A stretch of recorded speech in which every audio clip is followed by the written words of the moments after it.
952-946-6205. 952-946-6205 is the phone number. Matt, Patrick here. We've got Cooligan coming on in. Patrick Cooligan from the Minnesota Reformer.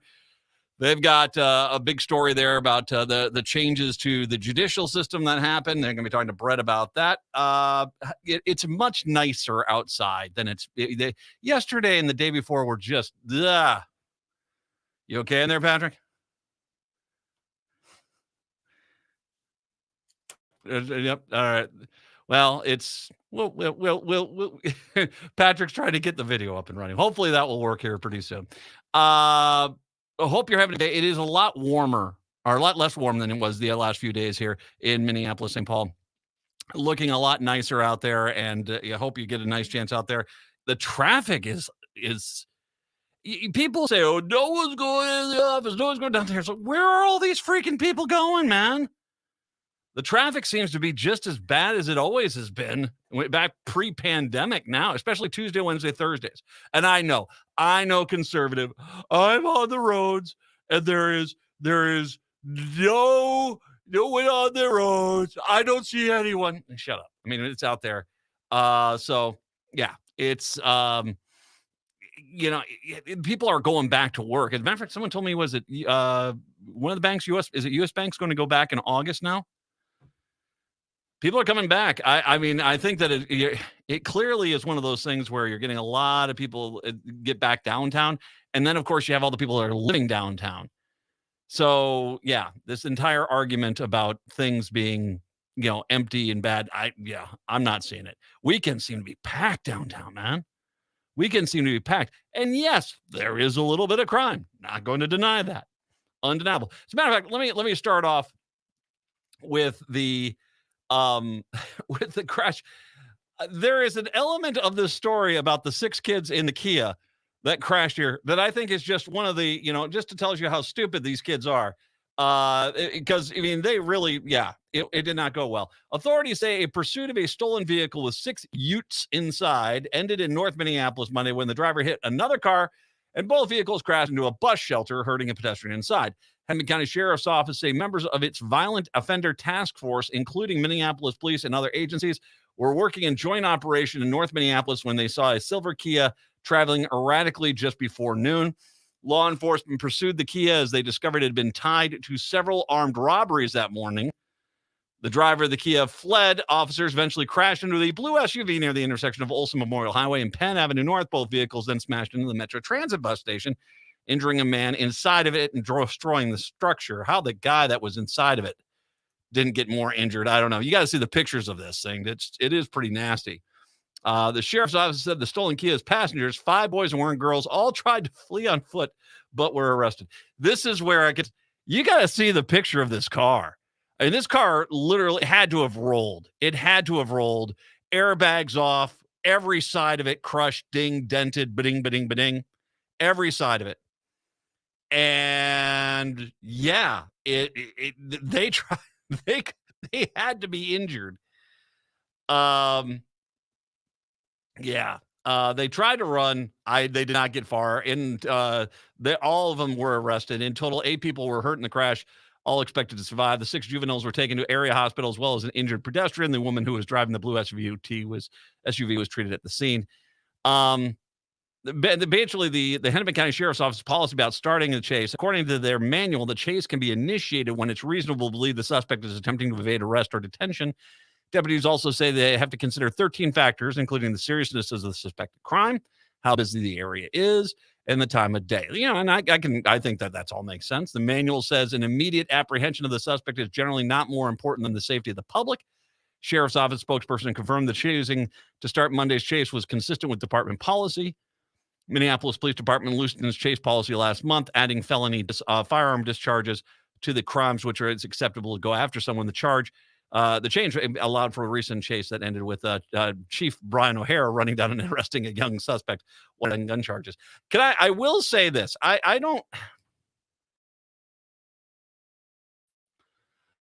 think the jury's still out a little bit on what's going to happen with O'Hara, but I think I'm sensing a different mentality here.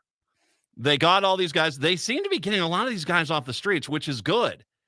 Now, the one thing I saw was this Care 11 had this one or the Pioneer Press? The driver was 12. Everyone else in the car was like 15, 16. The driver was 12. I want to, once again, I understand Hennepin County Attorney's Office now mentality as well. There were young kids that nearly killed all those people. Well, let me get my stern wagging finger out. And I guarantee you to think twice before doing this again. You got to hold.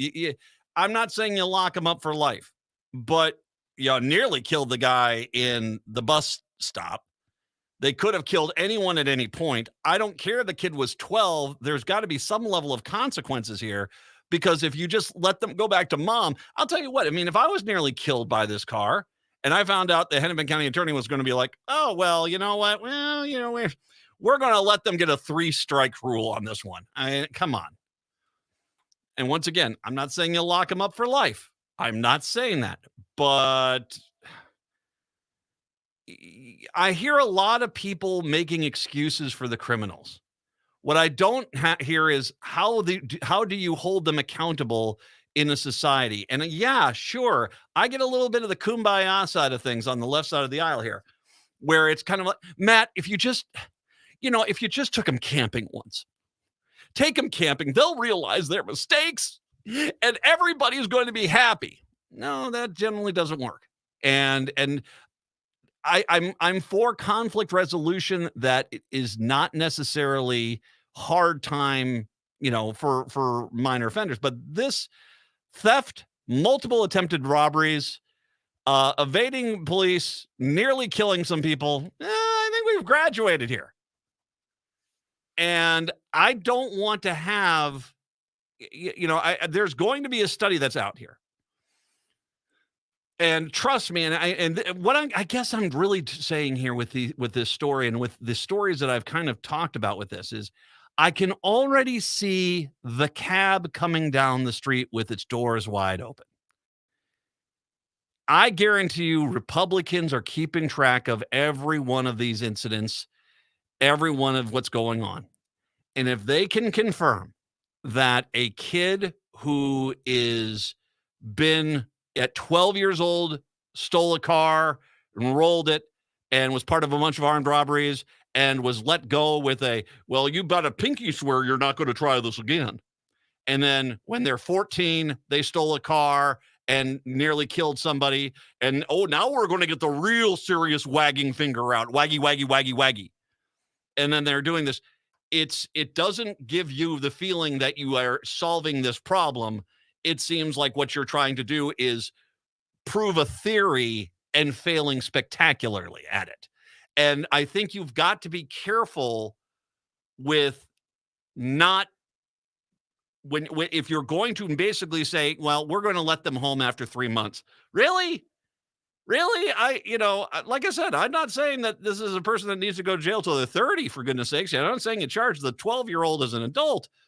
But I think that at this point, considering the nature of these crimes, a few years in juvenile detention is warranted.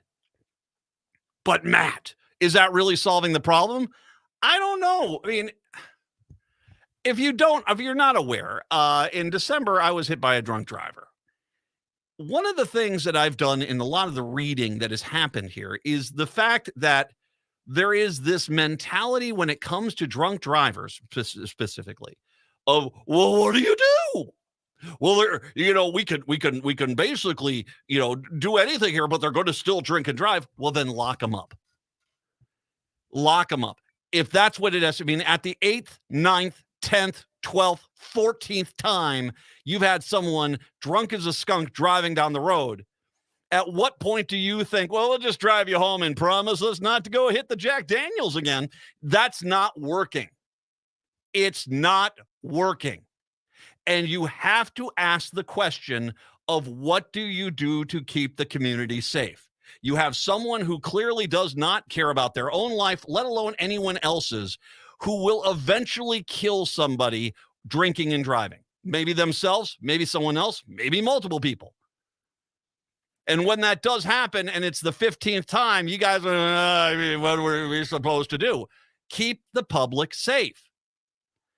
And I'm not saying the 12-year-old has a long criminal history already, but if you don't basically make it to where there are some consequences for what is clearly criminal behavior, then can you really blame anyone else when that kid basically commits a crime? When you had the shooting up in Brooklyn Park and you had the two shooters, and I'm not saying you let the guy that was manipulating the kids, absolutely, that guy needs to go to jail too.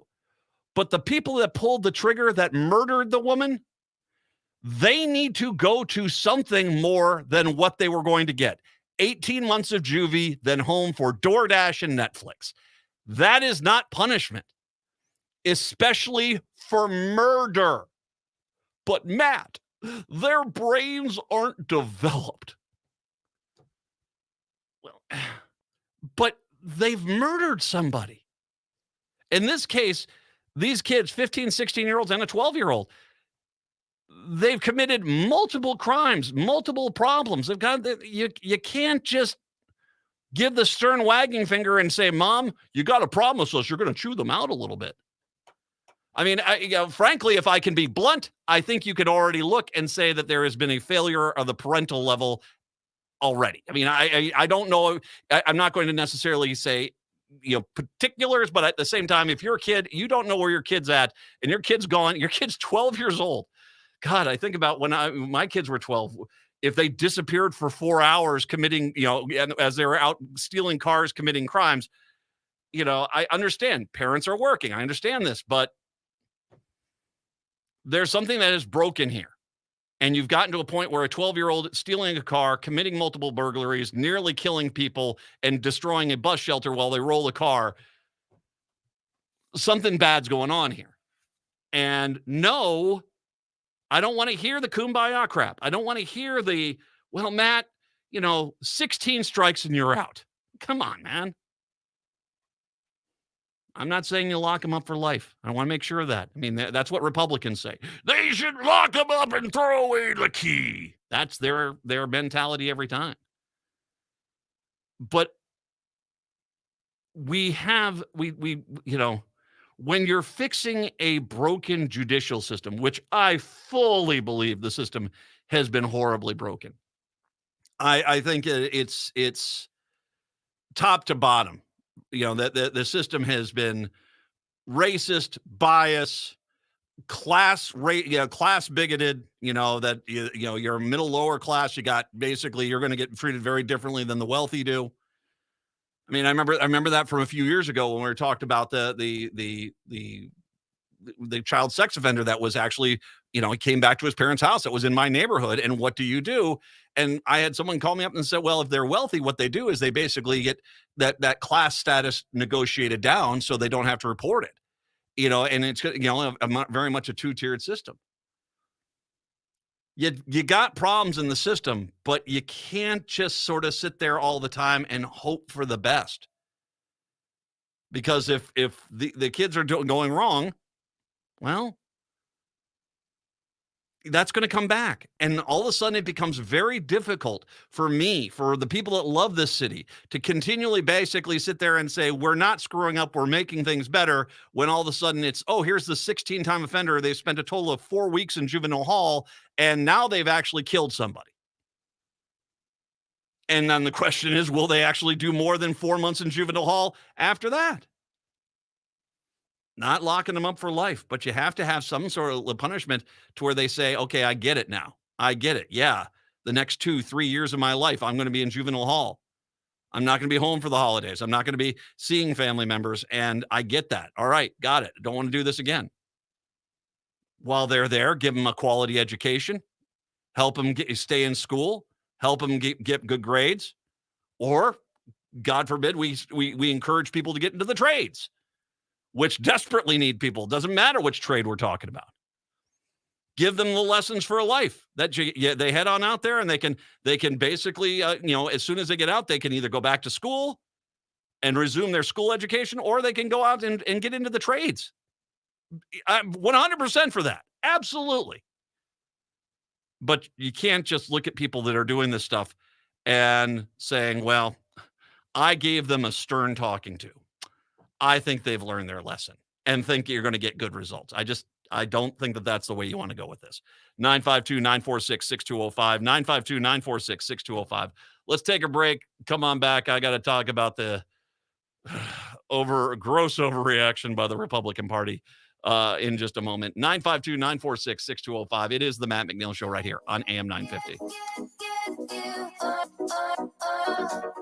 Eat Local Minnesota is a great way to find locally owned Minnesota restaurants and food purveyors. You'll find high-quality food and unique eating experiences with dishes from around the world. Just visit eatlocalminnesota.com for your next meal. Come visit the award-winning Hazel's Northeast in Minneapolis for breakfast, lunch, dinner, or weekend brunch. For breakfast, try the slow-cooked brisket hash, hippie cakes, and meat waffle. While for lunch, enjoy favorites like the buttermilk fried chicken sandwich or veggie burger. Hazel's is open Tuesdays through Saturdays, 8 to 8, with a Sunday brunch from 8 to 2. Located off 29th and Johnson in Northeast Minneapolis. More at hazelsne2go.com. If you're craving barbecue, then don't drive too fast or you will miss Scott Jamama's Hot Barbecue, located at 3 West Diamond Lake Road in Minneapolis. Scott Jamama's offers mouth-watering baby back ribs, grilled chicken, and half-pound pulled pork sandwiches. The potato salad, spicy baked beans, and twice-baked potatoes should not be missed. More details at scottjamamas.com. In retirement, it's all about income, your money, making money, while still controlling your principal. If your portfolio has recently taken a big hit, you're not set up for retirement income. We're Ferguson Financial, and that's what we do. We position portfolios to generate retirement income. Learn how it's done. Call us today, 888-429-5569, and check out our retirement income program, Sunday mornings at 9. When it comes to houses, disassembly is our game, deconstruction is our fame. There are some bucks for your project. Better Futures Minnesota is your contact. Instead of demolishing your home, let us take it apart by hand, and we can find the building materials a new home. Limited funds are allotted in 2023 for Hennepin County residents and public entities. Make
Reagan wouldn't even identify this party anymore. Have no idea. Now, Reagan did a lot of bad things. The ignoring of the AIDS epidemic as people were dying in mass, and in mass they were indeed dying in this country. The flooding of our inner city streets with drugs to basically get African Americans on drugs and then use them as a prop in their war on crime, their war on drugs. Ugly. Iran-Contra, come on, man. And there are multiple other things the guy did that were just bad. And that's not even getting down into the stuff about whether or not, and we now know for a fact that he indeed was trying to negotiate with the Iranians to hold our hostages until after the election, because he was terrified that if the hostages were released before the 1980 election, that Carter would have won. And we now know that. We now know there are people that have validated that story, that indeed that Reagan had been trying to get in touch with the Iranians during his campaign. So actively working against the United States of America. Horrible, horrible. Still would not dance on the guy's grave. He still is horrible. And Republicans just get over it, because like I said, if Reagan was around today, if you look at Reagan, you would have booted him out. He's like Joe Manchin. And I'm dead serious. And that tells you a lot about Joe Manchin too, by the way. But no, you would boot him out of the party easily. You would say, we represent Reagan, so you, Reagan, have to go. I mean, that's just the reality of it. So Reagan was not a great president. Still, though, I don't believe he danced on people's graves unless they are the worst of humanity. And no, as bad as he wasn't Hitler. He wasn't Stalin. He wasn't Jeffrey Epstein. Ba-ding, done. Now, that being said, it is amazing to watch the Republicans act indignant about this. For them to sit there, okay, I put this up on Twitter just since January, and this is a short list. The right has consistently attacked the LGBTQIA plus politicians of the state, mocked the hungry, viciously attacked teachers with lies, attacked immigrants, vilified the transgender community and their families, and attacked Joe Biden and Governor Walz. And they attacked Joe Biden as, he's senile, he's crazy, he can't function, he's drooling, he's horrible. I mean, that's not coming from this insane asylum that is the far-right troll machine and voting base. That's coming from Republican politicians. That is coming from Republican politicians. So do not try to act as if we are these decent, civil people. I can't believe it. I can't believe it. 9 out of 10 horrible statements made by politicians in this country come from frickin' Republicans. So it's kind of a freaking hoot that occasionally when the Democrats get one swing back on you guys, you act as if, oh my God. Please. Please. You're not fooling anybody. Now, I will say, if I can start off with the Star Tribune, what are you doing, man? Why are you carrying the Republican Party's water like this? Now, they've changed this article to point out that indeed there have been some things that have been said by Republicans, which are less than stellar. I could go back to, say, Nate Neuberger making a racist comment on the House floor. Yeah, I remember that.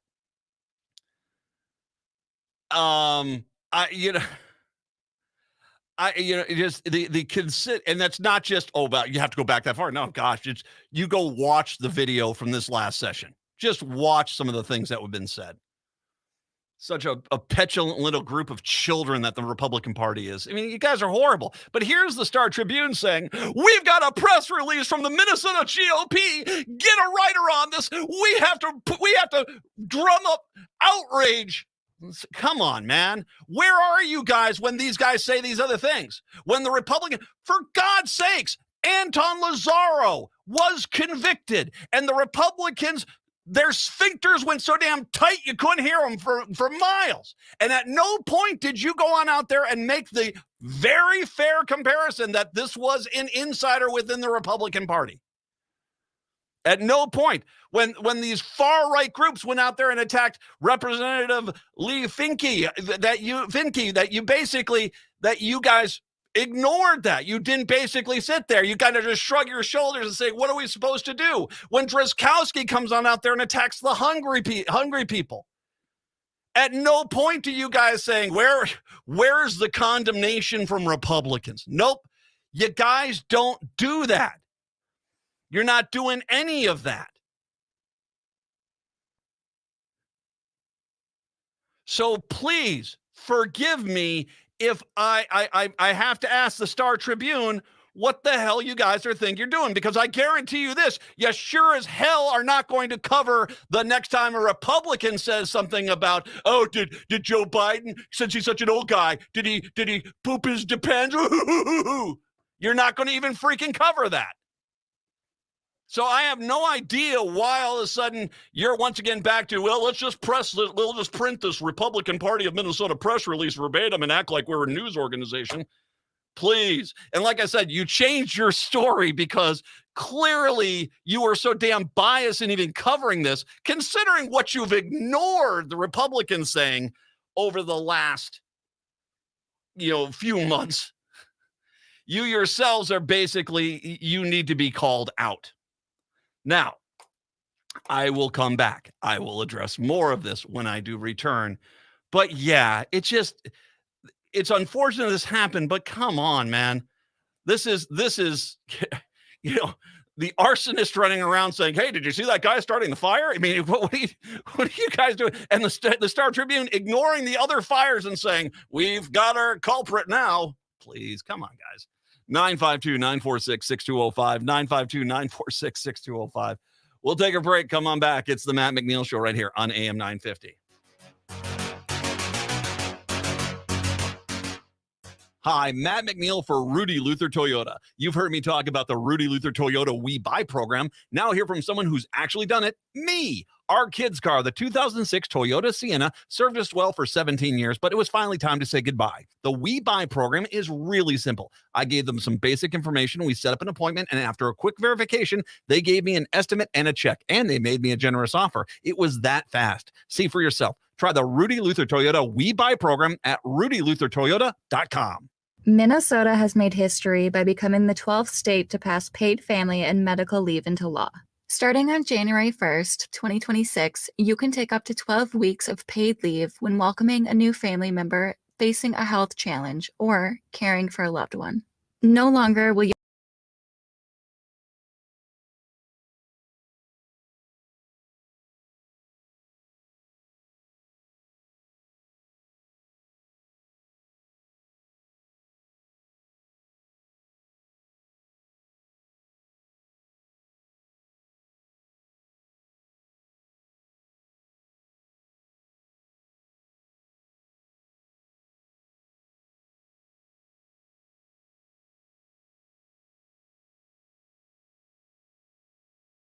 recommend Natural Lawn to keep your lawn beautiful, healthy, without compromising safety and sustainability. More at naturalawn.com. Would you let animals pick your insurance? Do you really need to experience mayhem to get the best rates? Or how about a celebrity quarterback or fake university saving you money? There's a lot of marketing stunts when it comes to insurance, but what you really need is someone looking out for you. Call Array Insurance, and they will work hard to find you the best insurance coverage and rates. So avoid gimmicks and call Cheryl at Array, 763-504-3067 or arrayinsurance.com. Array Insurance, working hard for you. Anytime is the right time to update your music collection, so stop in at the Electric Fetus and browse their massive selection. You'll find everything from rock and pop to international and roots, and so much more on CD and vinyl. Not only is the Electric Fetus the best stop for music, but they also carry a wide and unique range of gifts. Bath products, clothing, books, stationery, candles, incense, you name it. That's the Electric Fetus at 2000 4th Avenue South in Minneapolis and online at efetus.com.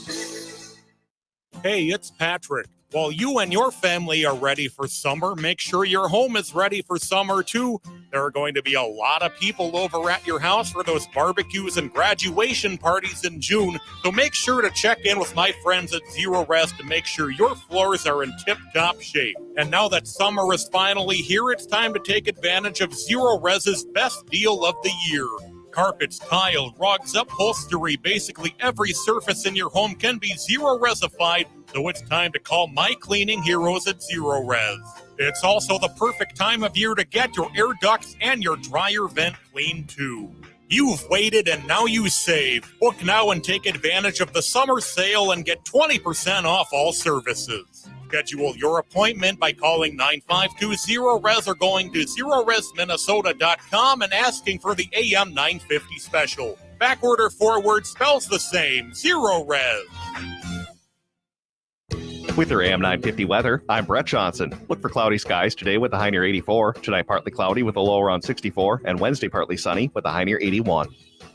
Warner Stellian has grill savings you can't find at big box warehouses. Score the lowest prices of the year on gas grills, pellet smokers, and griddles. Plus, get 3 boxes of no-name meats and seafood. Then our pros assemble and deliver for free. Only from Warner Stellian.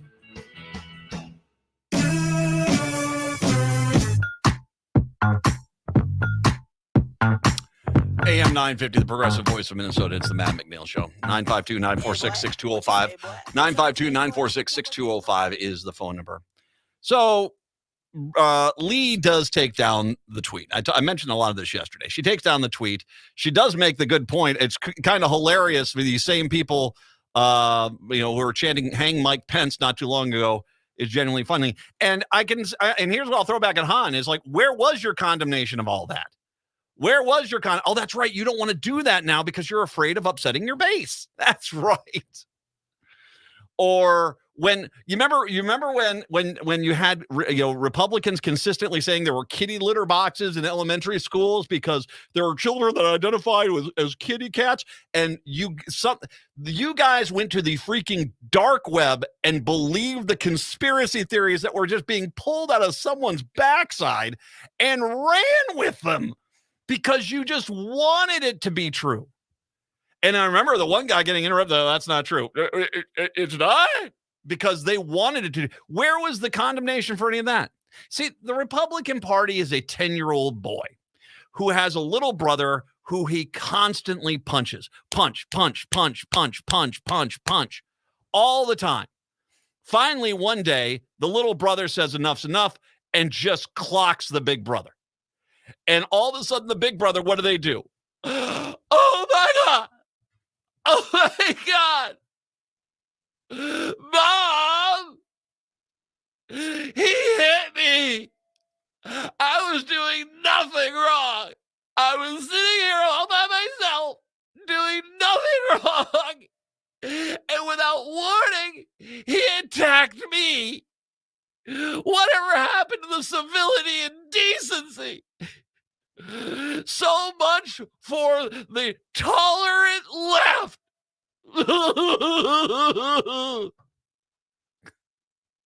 And that's what's going on, which, by the way, the hell with you, Star Tribune. What the hell are you doing this for, man? The other side can basically burn down the state, and then all of a sudden someone lights a match on the left. It's like, oh, look, we got to get a story in on this. Come on, man. Seriously, the Republican Party of Minnesota, I couldn't say it better. The Republican Party of Minnesota is a 10-year-old bully beating up on his little brother, and every once in a while, the little brother punches him back, and he blubbers. I can't believe you hit me back. Now, once again, I want to say this. I don't believe in dancing on anyone's grave, but the Republican Party of Minnesota needs to really shut up about what the standards are about, civility and decency. Like I said, you guys want to make a comment about Anton Lazaro? You guys want to talk about any of the comments you made? The attacks that went on? The attacks from the right that went on? You don't?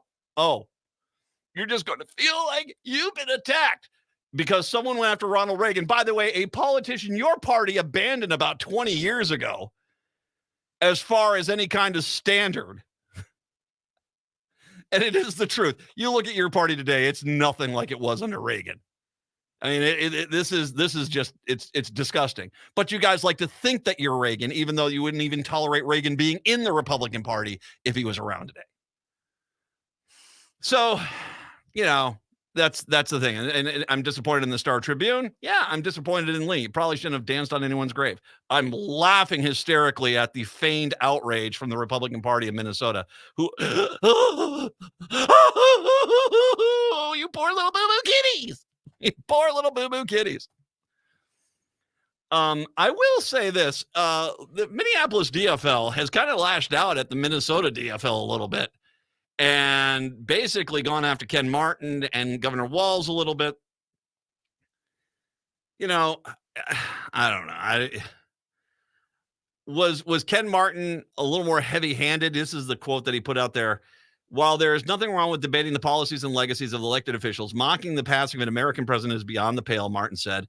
We expect better of leaders within our party and will continue holding ourselves to high standards that Minnesotans deserve. He says it doesn't reflect the values of the DFL party. I guess the Minneapolis DFL was expecting blind allegiance, or what Republicans do, which is basically tighten their sphincters and say nothing.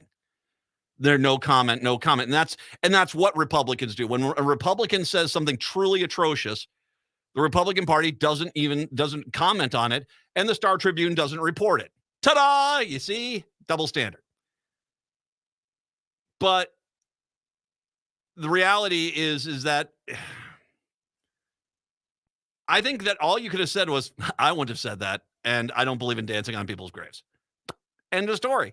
You've made a comment on it. To a point, you condemn it. You say I don't agree with that. I don't think you need to drag him out there. And that's kind of leading to this. Now, granted, Minneapolis DFL has some problems here, has some real problems.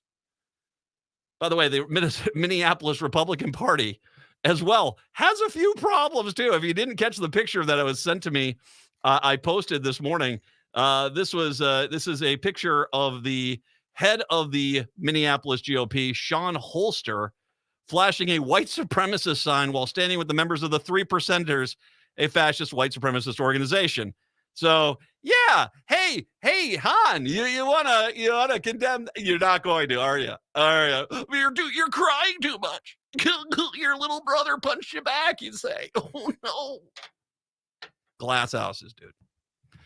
Glass houses. I think that you guys have to just kind of pull back here a little bit. Now, the Republicans are going to always play the victim because it's all they've got. It's all you've got. DFL, you had a fantastic session here. You passed a lot of things. I'm a little bothered still by the Uber Lyft thing, but hopefully you will get worked out there. And even the Mayo Clinic stuff, even though that gutted the nurses' ability to care for the patients on a more effective level, Mayo Clinic does seem like they're going to follow through at least on some development. We'll keep a track of that, make sure that goes down there. So you have a lot of good things that you can look forward to. So the Republican Party is desperately going to be looking to derail you. And you just got to be smarter than this. This is going to smart. Now, it doesn't help that the Star Tribune, for some reason, is carrying the water of the Republican Party. I'm like I said, I'm kind of stunned after all the stuff the Republicans have said this last session about Democrats and about the people of Minnesota and about the poor and the needy and immigrants and the LGBTQ. I'm stunned at how much the Republican Party, the Star Tribune, is running with this story. It tells me a lot right there.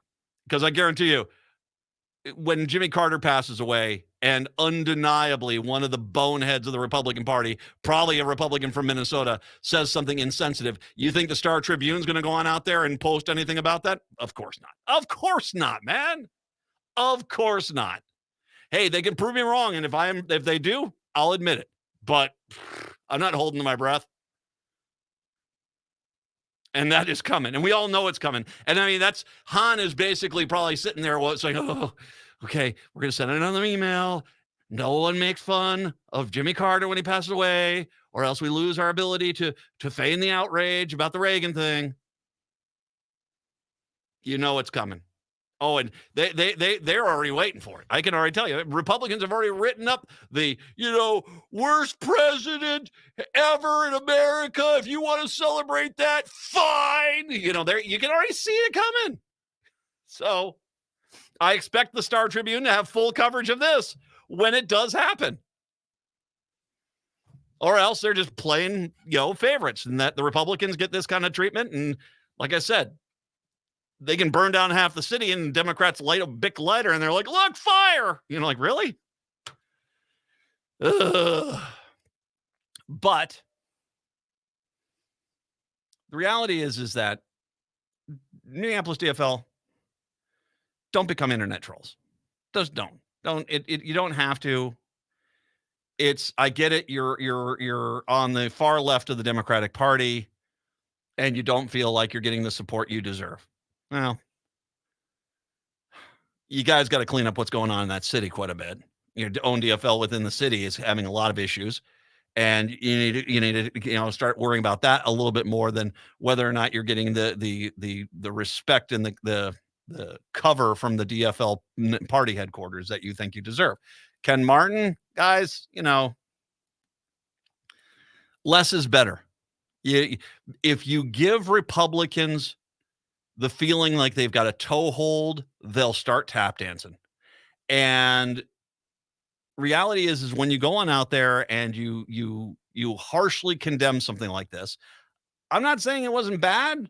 Like I said, I don't believe in dancing on people's graves, but all you did was embolden. This is exactly like Target.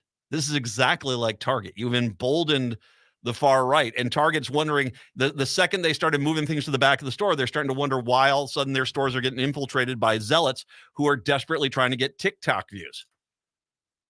Well, it's because you guys opened the door. And as opposed to having your security guys just grab these people and say, we're going to, get out of our store. We're selling a legal product. You're trespassing and you're gone. You guys basically is like, well, the bullies have a point. No, don't do that, man. Don't do that. They don't have a point.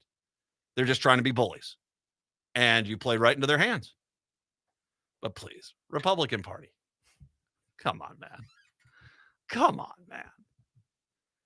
Have you seen the cesspool your party has become?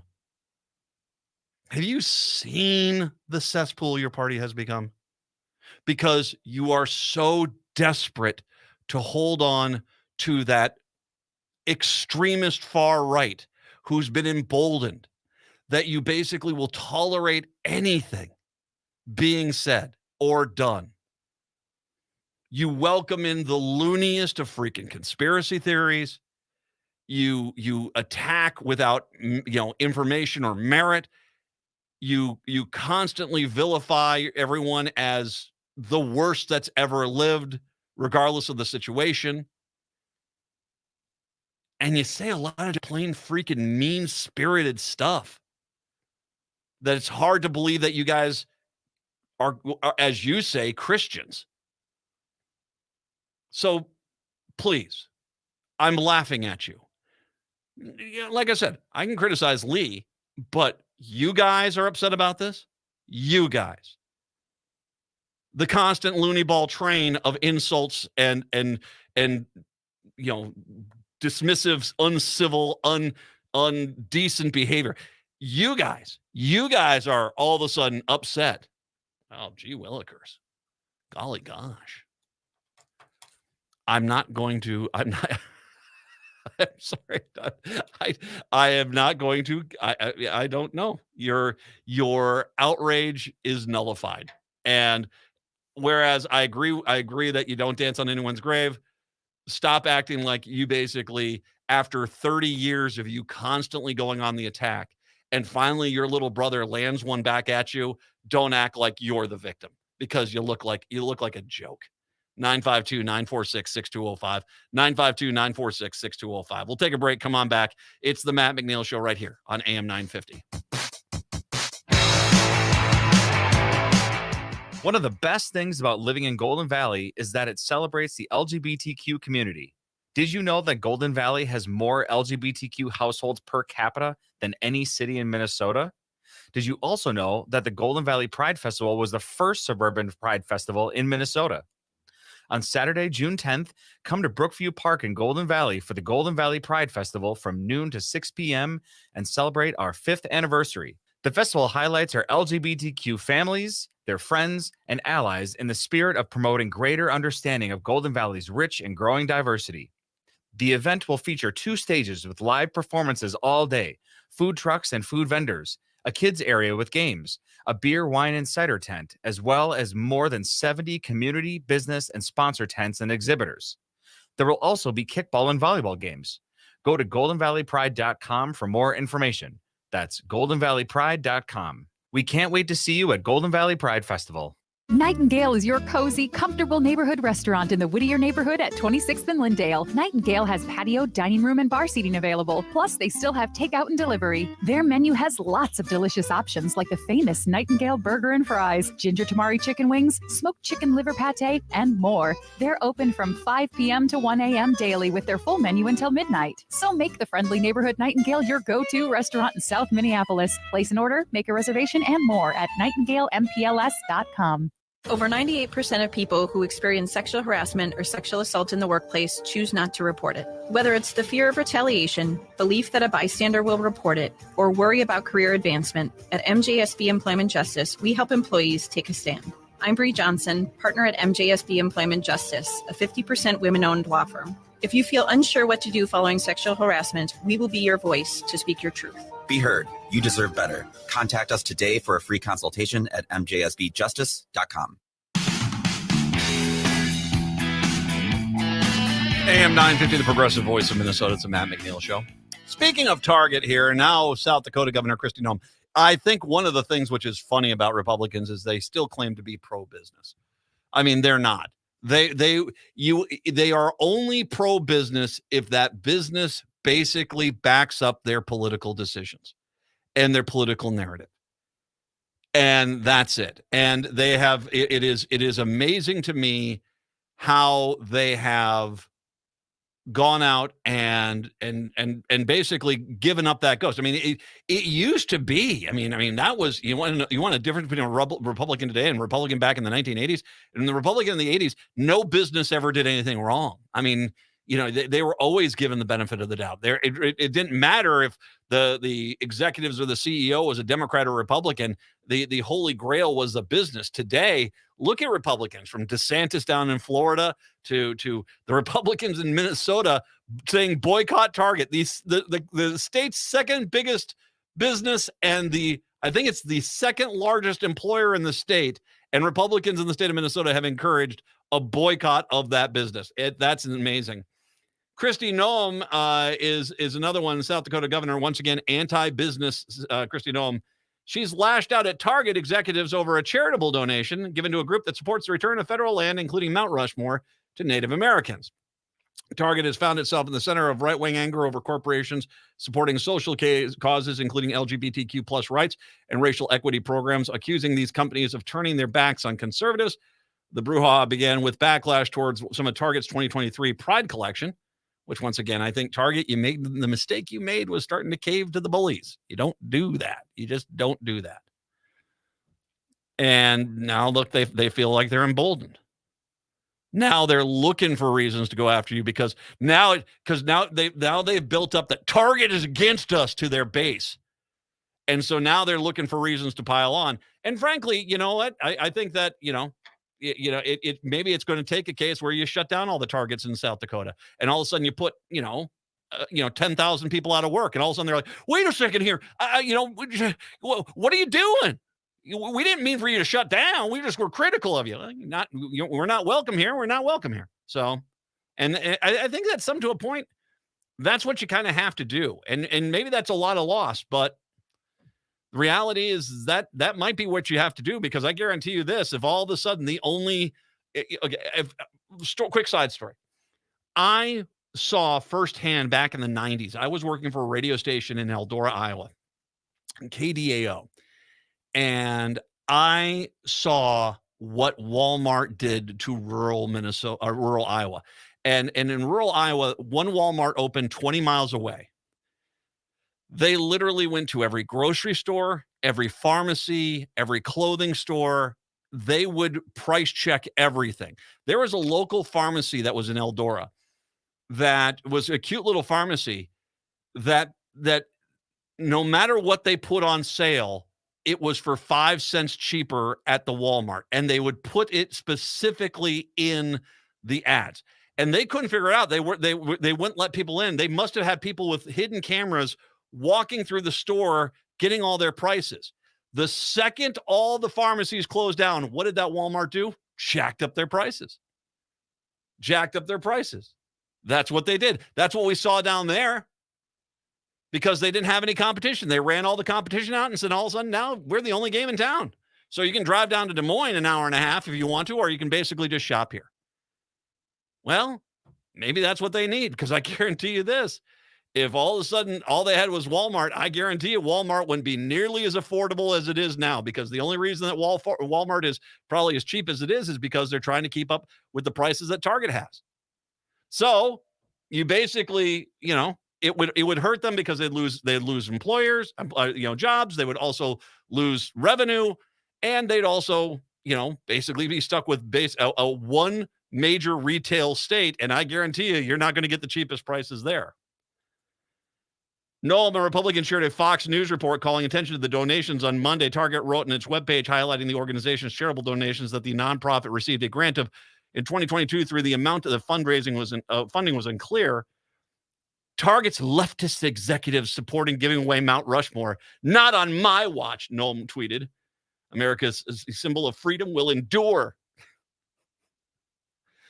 Newsweek has already reached out to Target, and they for comment. They have not heard back.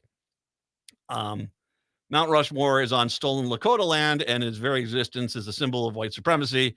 That, according to the organization urging the return of native lands to the Lakota. This is Nick Tilson, the NDN collective president and the CEO, said in a 2020 press release, the opposing of the ongoing desecration of our sacred land and asking for the return of Lakota lands where Mount Rushmore is situated. We're not saying anything that our parents, grandparents, and great-grandparents haven't already said. The Lakota have opposed Mount Rushmore since the very beginning. Conservatives have criticized Target for its commitments to diversity, equity, and inclusion. Heaven forbid they actually try to represent everybody. Conservatives have pushed back against these policies, not only from Target, but other companies, including Chick-fil-A, who, once again, Chick-fil-A was the belle of the Republican ball for years. And now all of a sudden they had an inclusivity director at Chick-fil-A, and they're all upset. You guys, it's funny watching you guys squirm. It really is. But needless to say, they're a private business. So officially, and Democrats, get ready for the ad campaign. You need to start hammering home that Republicans are anti-business, because they definitely are. Hour 2 up next. This is Robert Pilot of Native Roots Radio presents I'm Awake, weekdays at 5 p.m. On our show, you'll hear about Native issues like treaties, protecting Mother Earth, and holding our elected officials accountable. Weekly correspondents like Dr. Stately, State Senator Mary Kunesh, Robert Lilligren, and Bob Blake update us with the latest news from Turtle Island. Native issues are human issues, and human issues are Native issues. Listen weekdays at 5 p.m. or watch the show on Native Roots Radio social media accounts. Ho-wah! Tune in this Saturday morning right here on AM 950 for the Gardening with Joy and Holly radio show from 7 to 8 a.m. We're discussing how you can grow watermelon in your backyard, as well as what to do with all that zucchini that you soon will be harvesting. Our guest is bird expert Laura Elkerson, and we'll answer your garden questions. That's all this Saturday morning from 7 to 8 a.m. right here on AM 950. Tell a friend and let's grow together. Come on, you know it's true. Work is almost bearable when the Stephanie Miller Show is on. AM 950 KTNF, St. Louis Park, Minneapolis, St. Paul, the progressive voice of Minnesota. News. I'm Ed Donahue. Ukraine is blaming Russia. Russia is blaming Ukraine for the collapse of a dam in southern Ukraine.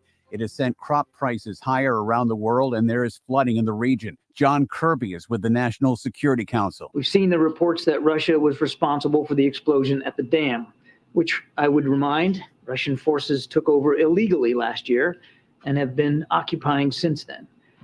We're doing the best we can to assess those reports, and we are working with the Ukrainians to gather more information. Meantime, America's top military officer says the fighting has increased in Ukraine, but he's warning about reading too much into it. Here's the AP's Sagar Magani. Like the Battle of Normandy or any other major battle, warfare is a give and take. In an AP interview in Normandy, where he marked D-Day's 79th anniversary, Joint Chiefs Chairman Mark Milley said there will be days with a lot of fighting and others with very little. So this will be a back and forth fight for a considerable length of time. Milley says it's up to Ukraine to announce when its long-awaited counteroffensive against Russia starts. It's our estimation that the Ukrainian military is well prepared for whatever they do. After the U.S. and allies flowed billions of dollars in training and weapons to Kyiv over the winter. Sagar Magani, Washington. Court records say Cuba Gooding Jr. settled accusations he raped a woman in a New York City hotel a decade ago.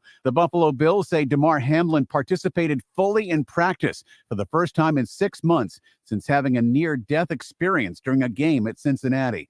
A former Southwest Airlines customer service agent has been indicted and charged with fraud for allegedly making and selling travel vouchers worth nearly $2 million. The PGA Tour, European Tour, and Saudi-based Live Golf announced they are merging commercial interests. The Dow finished up 10 points. This is AP News. If you're hiring, it can feel like you're trying to find a needle in a haystack. You can hope the right person comes along, or you can just use ZipRecruiter. And now you can try it for free at ZipRecruiter.com/free. In fact, ZipRecruiter has helped a lot of business owners find their needle in a haystack, like Marco, president of operations at Telly Tires and Auto Centers. Because Telly Tires has grown a lot in the last few years, Marco needed to hire everyone from a receptionist to a store manager to a head mechanic. ZipRecruiter helps me find all the right people, even the most difficult jobs to fill. ZipRecruiter helps me keep my business running. Take it from Marco and millions of other businesses who've used ZipRecruiter. ZipRecruiter can help you find the needle in the haystack. See why 4 out of 5 employers who post a job on ZipRecruiter get a quality candidate within the first day. And right now, you can try ZipRecruiter for free. That's right, free. At ZipRecruiter.com/free. That's ZipRecruiter.com/FREE. ZipRecruiter.com/free. ZipRecruiter. Don't drive too fast or you will miss Scott Jamama's Hot Barbecue. Scott Jamama's offers huge taste out of a little place. Located at 3 West Diamond Lake Road near the intersection of Nicollet Avenue and West Diamond Lake Road in Minneapolis, this tiny hole in the wall offers mouth-watering baby back ribs, grilled chicken, and half-pound pulled pork sandwiches. Don't forget to add the potato salad, spicy baked beans, twice-baked potatoes, and delicious desserts. Find their hours and full menu at scottjamamas.com. There really is no place like home. Hi, I'm Mary T. of Mary T. Home Health. When you're faced with an illness or an injury, being able to stay at home and receive care is important. Our home health offers a wide range of services, including skilled nursing, physical, occupational, and speech therapies, aides, homemakers, in-home respite care, and 24/7 live-in care. We'll work closely with your primary care provider to come up with an individualized plan for you. Learn more today at marytinc.com. Turn to Auto Technical with your vehicle donation. Even though Auto Technical is a small nonprofit, we have helped more families with transportation than any organization in Minnesota. Since '94, we have reconditioned donated vehicles so they have a higher tax benefit. Call Richard at 612-919-5526, 612-919-5526, or autotech.org. With your AM 950 weather, I'm Brett Johnson. Look for cloudy skies today with a high near 84. Tonight, partly cloudy with a low around 64. And Wednesday, partly sunny with a high near 81. At Crooner's Supper Club, the entertainment doesn't stop when the show ends. Head over to Maggie's Lounge for some post-show drinks and great conversation. You'll love the relaxed and friendly atmosphere. That's Maggie's Lounge at Crooner's Supper Club, off Moore Lake and Highway 65. Or at CroonersLoungeMN.com. Portions of the following program may be pre-recorded. Hour number 2 of the show here on your Tuesday. Matt, Patrick, Brett's in the studio with us because we got the Cooligan interview coming up. Hey, Brett. Hey there. So you did not have not ever had a Chick-fil-A sandwich. Now that Republicans have gone from "I love you, I want to spoon with a bag of Chick-fil-A sandwiches" to "I never want to, you betrayal." I mean, you tell me who's emotional like Nathan Lade in the Birdcage. You've never had a Chick-fil-A sandwich. Not that I can recall. No, I don't believe I've ever had a Chick-fil-A. So I'm a kid. Anything. I'm a kid. I live down in Georgia. And you gotta go over here. You gotta go try this out. This is gonna be the best chicken sandwich you ever had in your life. It's gonna change your life. It's gonna be delicious. You're gonna love it. All right, fine, sure, yeah, sell it. Okay, let's do it. Okay, that was kind of average. It wasn't bad, but it wasn't. I mean, it wasn't changing your life sort of chicken sandwich. Popeyes has a pretty good chicken sandwich. You know who has a really good one? Shake Shack. Oh, Shake Shack. The Okay. Shake Shack one. I haven't is, tried one of oh, those. that's Yeah. pretty good. Patrick, have you ever done the Chick-fil-A? Not that I can remember. All right. They're everywhere now around the metro area because, well, in Republican districts. No, just joking. Just joking. I'm just joking. But they're around a lot more here. You brought the thing about KFC. Have we really lost almost all our KFCs? That's what I thought. Like years ago, whoever owned a bunch of KFC franchises went out of business or sold their business. That's and now guy in Colorado. That's right. Yeah, now we have a bunch of Popeyes. So I used to go to KFC with some frequency, and I haven't seen any around in quite a while. Go I was ahead. gonna say, I think the closest one is in Shakopee. Actually, the Popeyes near the Palatial Broadcasting Complex used to be a KFC. Did that? There's one that used to be in Hopkins that they closed down with that same group that when they shut down. Yeah. They shut down those. I remember, okay, so I'll share a story. I was working at KKPJ up in Bemidji. This is my first commercial radio gig. Got back after the military. And this was where I started off. Not really first place, but in line. I was up there for Toys for Tots for the holidays. I had to camp outside the KFC for this. And I was not only catch this, living in a tent outside in winter in Bemidji, but all my meals were KFC based. Well, they had a KFC and it was like a KFC Wendy's. So I could get like a baked potato for breakfast, which, yeah, it was. Oh, yeah, those used to be a combo. I remember, yeah, they used to have the KFC Wendy's next to each other. Right? And I had to stay out there. I had to stay out there. I had to basically use the bathroom facilities at the fast food restaurants. It was a horrible thing. I can remember, first of all, I felt pretty bad after a while. I mean, after a little while, I was feeling pretty bad. They had a buffet there. And so I get a plate of food. And there was one day I actually put my spoon down and I could actually see my spoon going into the grease that was left on my plate. And I said, I'm done. I basically said, I mean, we ended up making a ton of toys for Toys for Tots. I got to be honest with you. We did an amazing job with that. And it's a great organization out there. But it still was like, holy, yeah, I could not do that anymore. What do you do all day and night in a tent by yourself? I take it you weren't. Freeze. You freeze, yeah. I was always happy. Freeze. Why did I go into radio? Why did I go? No, okay, it was one of those things. That wasn't the radio station where they sold me for a date, though, one time. I had that happen one time.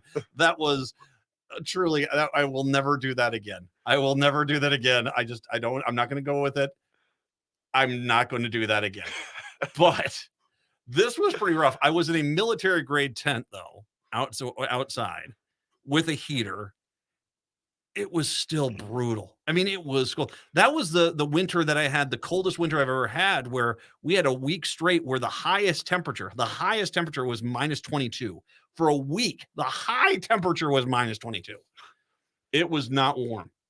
It was not warm, but that was a little bit later. I'm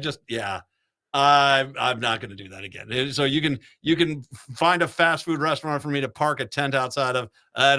I love the charitable goods. I love helping the kids, but no, it's not going to happen. Oh, shoot, Patrick, Chad and I had a good agreement going with one of the Burger Kings in town. We're going to have you. Wait a second here. Do I get the crowns? Yeah, if I get the crowns, we might have a deal here. It's going to be CMAP camp for 2 weeks in front of Burger King. Hey, I know that Republicans will accuse this of happening in Minneapolis, but unfortunately, for them, it's not. It's Storm Lake, Iowa. Close enough. A 17-year-old girl in Iowa has been arrested after she contacted a parody hitman website with an apparently sincere attempt to have a 7-year-old assassinated. A 7-year-old? A 7-year-old. A 17-year-old wanted to have a 7-year-old assassinated. From what I've seen in different Hitman movies, isn't that like against their code? It's a parody Hitman. Yeah, it's a parody too. Well, there's really a vagueness on this whole story here. Let's just go with that. Local news station KCCI reports the police in Storm Lake, Iowa were contacted late last week by the owner of Rent a Hitman parody website. Rent a Hitman parody website. Okay, maybe it's like one of those things. It's like they're trying to catch a predator, to catch a, it's not really a parody site. It's just run by some law enforcement agency. It's like, we've got another one. This one wants us to murder a 7-year-old. The parody website, they received a request to take out a child that included detailed information on her address and appearance. Police proceeded to call up the teen girl who made the request while posing as the prospective assassin. So the police subsequently determined she was serious enough about having the 7-year-old killed to warrant taking her into custody. The CBS News that police subsequently searched the teen girl's phone and deemed her a threat to the child as credible. The teenager has been slapped with a felony charge of solicitation to commit murder. Neither the targeted child nor the family were harmed in any way by the teen's assassination plot, the police said. But, okay, I'm going to just presume there's something seriously wrong here with the 17-year-old. Because how do you get to a point, are you hanging out with the 7-year-old a lot as a 17-year-old? I can't believe that that's true. Yeah, I wonder what that situation would be. A bad babysitting experience. Maybe the kid's playing too loud outside. Obviously doesn't warrant. I'm going to hire a hitman now to take care of this. It's Iowa. How close is this neighbor anyway? It's like 3 acres over. I mean, it's well, and if it was someone who was, mentally compromised, I think that they would have put that in the story. They said, okay, we deem that this individual was having, was having an episode or having something going on here that was this. That doesn't sound like it. Sounds like, no, this person wanted to seem to have a 7-year-old assassinated. Yeah, they would probably not even charge the person if there was like a mental issue. Charge the person. I thought it's like charge the person from the hitman. They're like, it's a 7-year-old. Hey, I can cut the cost down on that one a little bit. Like, dude, Brett's going dark. It's like, we got a discounted rate. Oh man, no. Would you ever do a parody Rent a Hitman? That seems like you would get a visit from your local authorities within the first few weeks if you tried to run a rent a hitman parody account. It's like running a parody account of, I'll have sex with your wife. It's like, really? It's a parody account, man. I don't know what you're talking about. I'll have sex with your wife, but it's a parody thing. I'm not really serious. I'm joking, but I don't know where you go.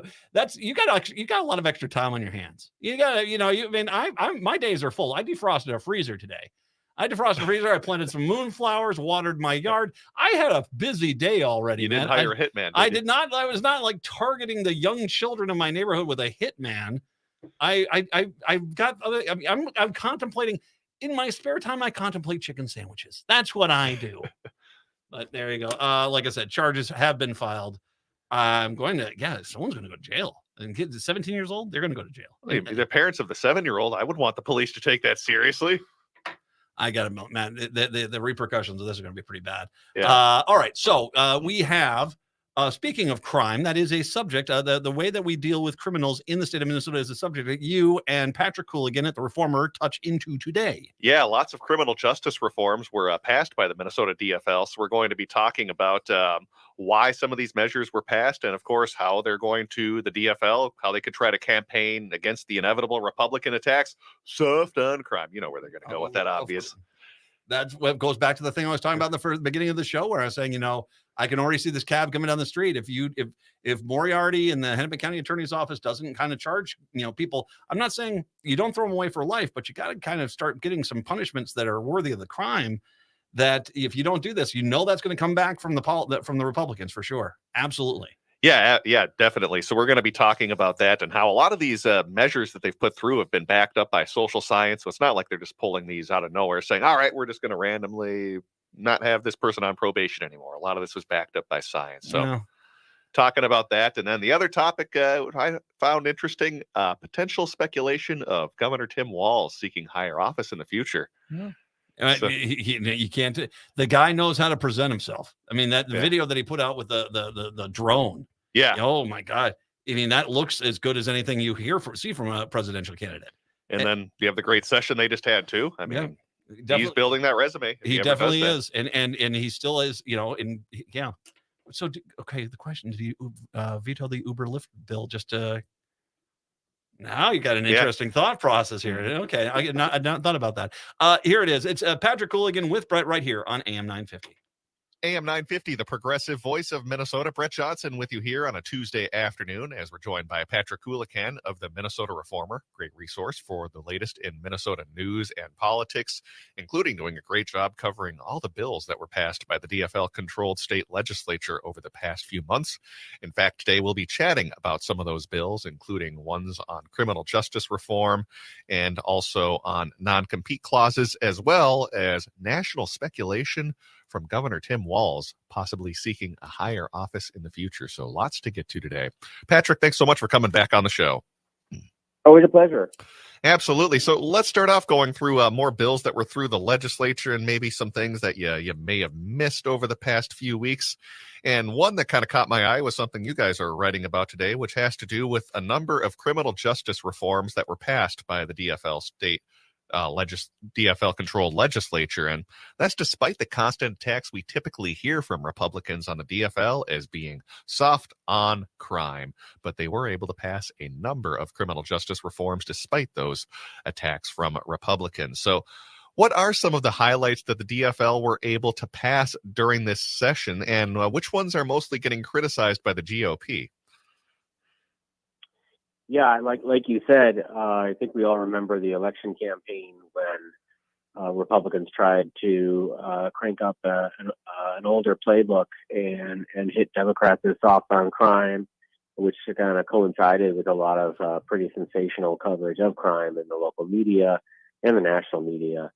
And I think after the election results, when the DFL won the trifecta, I think there was a sense amongst criminal justice reformers that if it wasn't exactly a mandate from the voters, it was a strong signal that the old playbook wasn't going to work anymore, and that voters were giving a kind of permission to Democrats to push ahead on some of the criminal justice reform ideas. So, certainly a big one would be the legalization of marijuana. And that was also there's another provision in the main criminal justice bill that legalizes drug paraphernalia and even drug residue, even if there's drug residue on the paraphernalia. And the idea is to prevent this kind of revolving door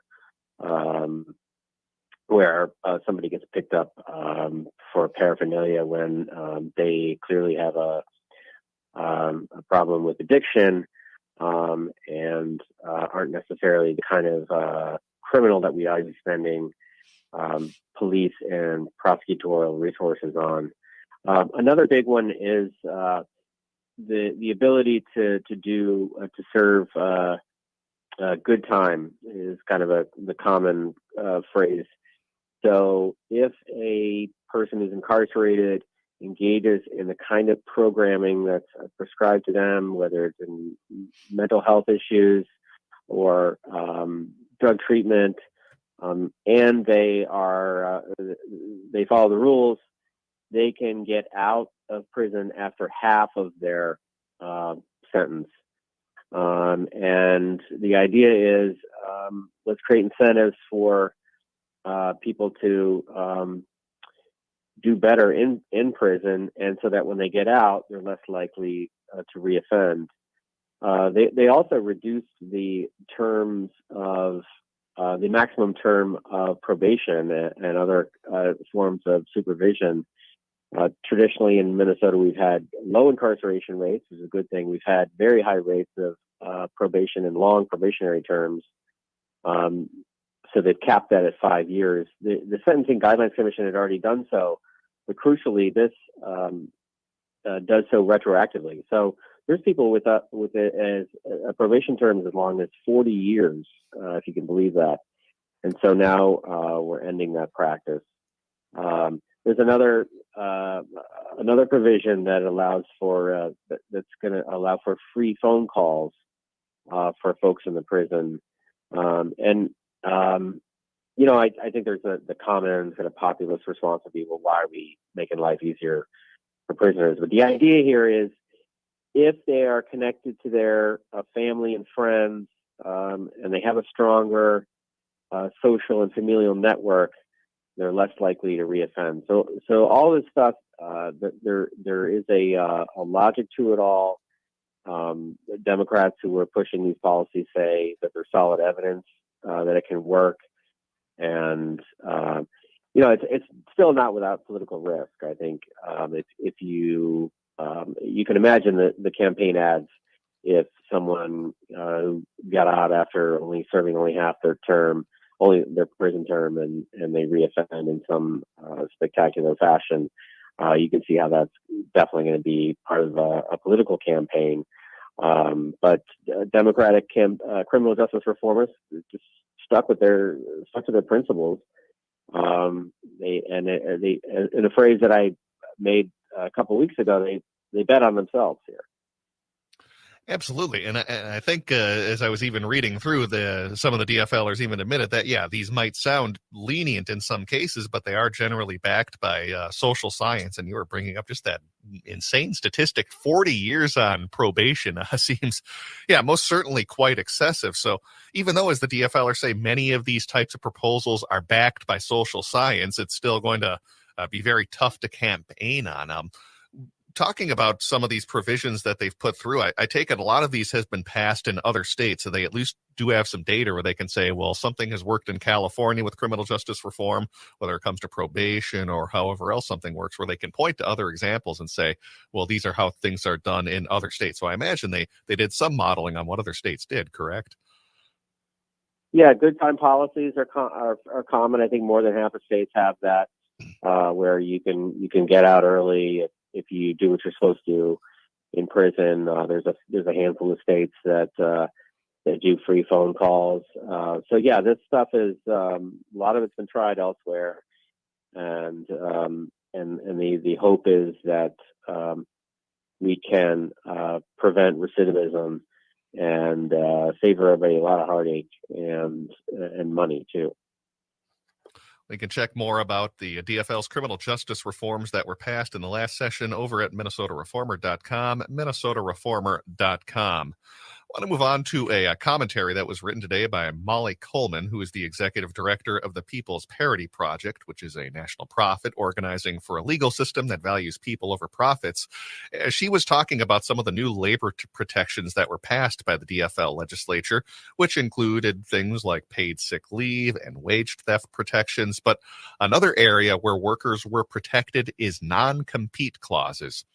Now, we've talked about this before on the show, and we don't just mean by non-compete clauses, media personalities who you often hear about when you talk about, or when the conversation moves to non-compete clauses. But non-competes also affect retail jobs, for instance, like Jimmy John's. If you remember that infamous example from a few years ago where Jimmy John's were having their sandwich makers sign non-compete agreements. I believe McDonald's and Sbarro franchises also have non-competes where they try to prevent the same franchises from hiring workers from other restaurants. So certainly we did get a law that was passed that would add some protections for people when it comes to non-compete clauses. So I'm curious, what exactly was Molly talking about when she was trying to make the point saying that we need to strengthen or even strengthen the current law that was just passed that has to do with non-competes, because oftentimes businesses are able to find a way around these types of non-competes, or even just have employees not even aware that that non-competes are no longer valid. Yeah, it's important that workers, we educate workers that they cannot be forced to sign a non-compete clause. And just to remind your listeners, a non-compete clause would prevent somebody from taking a job in the same industry. And it has the practice of really pushing down wages because if I can't go out and look for a similar job, then I can't go to my employer and say, hey, I need a raise, because otherwise I'm going to leave and go get one somewhere else. It also inhibits entrepreneurialism because if I have a great idea and I'm at a company and I have a great idea and I've signed a non-compete, I can't go execute on that idea. That's precisely what the big corporations said. That's why they need these non-compete clauses, because they fear that people are going to take trade secrets and ruin their intellectual property. But we already have trade secret theft laws, and we've determined as a state that people ought to be able to go out and present themselves to the free market. What Molly's afraid of, and I think this is totally reasonable, is that corporations will still present you with a non-compete clause in an employment contract. In other words, they'll just kind of ignore the law, which says that a non-compete clause is not enforceable, and try to force you to, and just force you to sign it anyway. And then then maybe not knowing any better, you don't know the law. And then if you try to go to a competing company, they'll present it to you. And so what she's suggesting is that that her fellow attorneys, that the Bar Association make it an offense that you could receive discipline for if you were to present a non-compete clause to an employee. Of course, as lawyers draw up these contracts, and they would be knowingly presenting a contract that could not be enforced, yet attempting to do so anyway. It'd be sort of it's a bad faith maneuver, and I think you're an attorney, aren't you? Also got to ask you about this, because in Molly's commentary, she was writing about another way employers have tried to get around non-compete clauses, and that has to do with employer-driven debt. Can you talk a little bit about what that is and how employers sometimes use this to trap workers in their current job? Yeah, the worker will essentially force you to compensate them for the training that you've received, and so this has become quite an issue, and hopefully one that's going to get a lot of scrutiny from both Congress and the FTC and the legislature. You can read more about Molly's commentary on the non-compete clauses and how we can strengthen that in the future over at MinnesotaReformer.com, MinnesotaReformer.com, although she did say we made some good first strides with this new non-compete clause that was just passed by the legislature.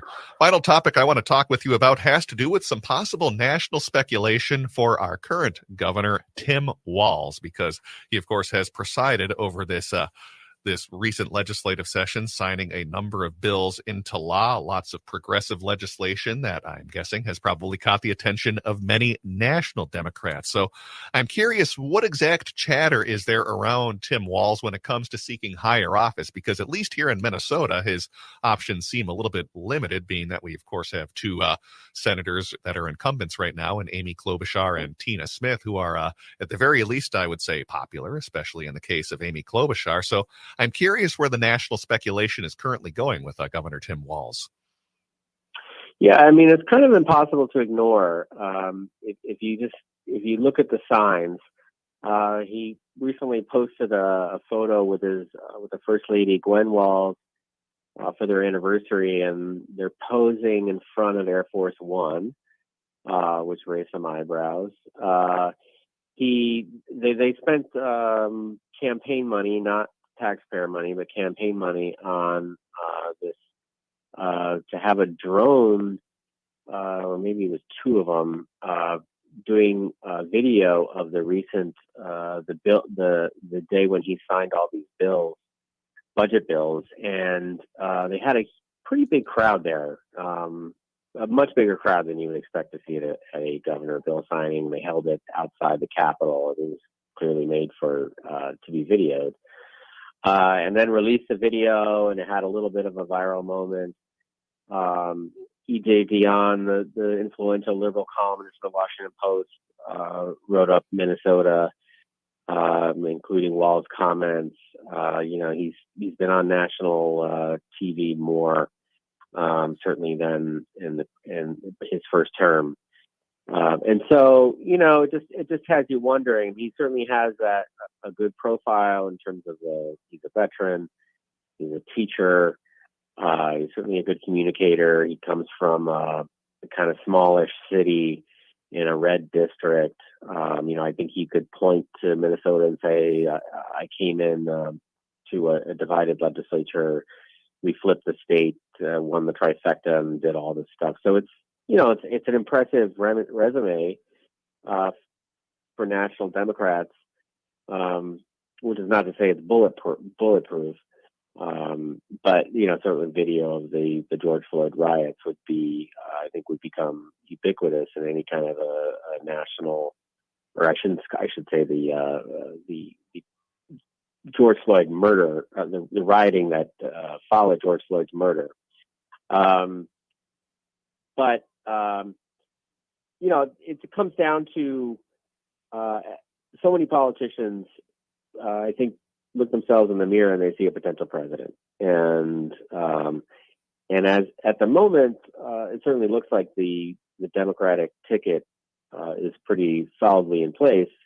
But Joe Biden is 80 years old, and so anything can happen. And I think Walz is probably thinking about that and thinking about what's next. A third term as governor would be maybe a little unusual. And, he's a fairly young guy. Seems to be in good health. And so I'm sure he and the people around him have a wonder about what a run for the Oval Office might look like. Or I could even say, I could even see that obviously, as right now we have Biden-Harris largely set as the likely Democratic ticket, but any future Democratic ticket, well, you look at someone like a Kamala Harris possibly running for president. Well, someone like Tim Walz could give that potential ticket great balance, being, as you're kind of alluding to, being a Midwestern governor from a purplish/blue state who in Congress represented a red district. Yeah, that could be very appealing if someone like Kamala Harris is running for president. But then I also do wonder, maybe he's kind of showing more of this national speculation to kind of promote the state. I'm kind of thinking ahead along the lines of what like Gavin Newsom is doing right now in California, where they're largely just out there promoting their state and promoting their policy, since we've kind of been seeing that increasingly over the past few years. So it would be interesting if he's kind of going that route, or maybe he does have these higher ambitions of possibly being a presidential or even a vice presidential candidate in the future. Yeah, I think he balances out any presidential ticket as a Midwestern governor, especially if it's a woman, a person of color. He balances them out geographically, demographically. I think that's a good point about selling the state and its policies. He has a lot riding on Minnesota's next 10 years. His legacy will be shaped by what happens with our population, what happens with our economic growth, and how Minnesota is viewed across the country as a state. Are we a dynamic, emerging state, or are we in a state of paralysis and decline? Are we, Georgia, Florida, Texas, states that are growing and growing economically, or you can throw in, if you want to throw in some blue states there, Colorado or Washington State, or are we, Ohio or and Pennsylvania or New York? And so going out and selling Minnesota to the country is a smart idea, and it helps Minnesota, and it helps his own political profile. There's also the possibility of a cabinet selection. I think if you you raise your profile, that certainly would help show a president that you can run a large, politically complex organization and handle the public side of that as well. Yeah, that's a good point. Yeah, being having some sort of cabinet position, probably something more than like just being the ambassador to a country or something. But yeah, if he gets to head one of those big departments, that could be another springboard as well to higher office in the future. Now, we are just about out of time. We have been speaking with Patrick Coolican, who is the editor-in-chief of the Minnesota Reformer. Make sure you go to minnesotareformer.com for the latest in Minnesota news and politics. Patrick, thanks so much for coming on the show today. Appreciate it. Always a pleasure. All right, let's take a break and send things back over to Matt McNeil on AM 950.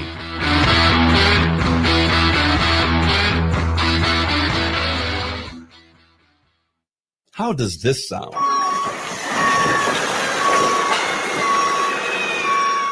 Doesn't this sound better? If you've decided to level your home and build new or to renovate, hire Better Futures Minnesota instead to take it apart by hand. Think before you scrap. Think of the energy and greenhouse gases saved when someone repurposes your old cabinets, fixtures, and lumber. Think of all the resources saved by diverting those building materials from the landfill.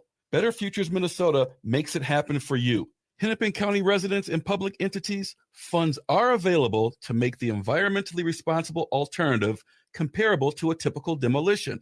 For more information, check out betterfuturesminnesota.com. That's betterfuturesminnesota.com or call 612-351-8650. And don't forget to shop the Reuse Warehouse in Minneapolis. I'm Patty Vasquez, and I'm thrilled to be the newest addition to AM 950's lineup, weeknights at 11 p.m. As a talk show host, comedian, actor, and writer, I'll bring you laughter and insight. Join me as we tackle important issues and empower you to make a difference at the local level. From highlighting talented artists to showcasing inspiring activists, we'll celebrate their work and ignite positive change together.